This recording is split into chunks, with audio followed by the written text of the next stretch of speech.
On June 27, 2025 in Abuja, Nigeria, while global headlines were preoccupied with geopolitical skirmishes elsewhere, an event called that could fundamentally alter how 1.4 billion people moved money.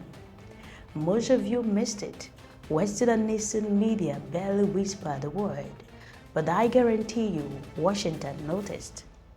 What Africa just launched doesn't merely compete with Visa or MasterCard, it bypasses the primary weapon the US has used for decades, the dollar-dominated settlement system.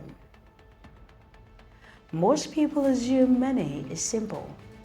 Swipe a card, and the merchant is paid. But the reality for Africa has been a nightmare. If a trader in Nairobi buys fabric from Lagos, the money doesn't just cross the border. It typically travels to New York or London, converts into dollar, takes a massive cut, sometimes up to 30%, and eventually arrives days later. The UN reports that intra-African trade is 50% more expensive than the global average. Africa has now rewired that system to stop paying tribute to the dollar. Since the 1944 Bretton Woods Agreement, the dollar has been king. For Washington, this provides three things: a piece of every transaction, data on who is buying what, and the power to cut everyone's off via sanctions. Ask Russia or Iran. This is why Donald Trump defends the dollar so aggressively, recently comparing its loss to losing a major world war.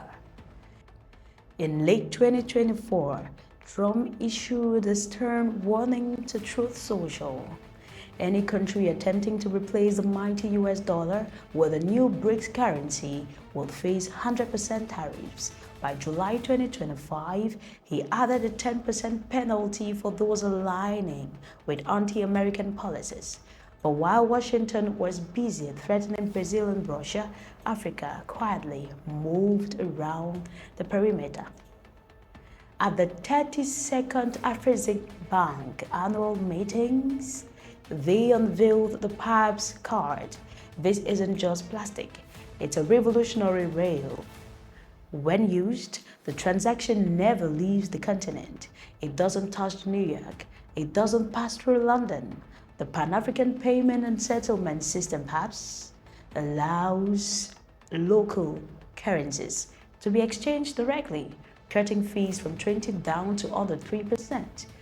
Benedict Orama, president of Afreximbank, noted that this isn't just about cost. It's about control over Africans' financial data. For small business owners like Amina in Kigali, this is the difference between surviving and striving.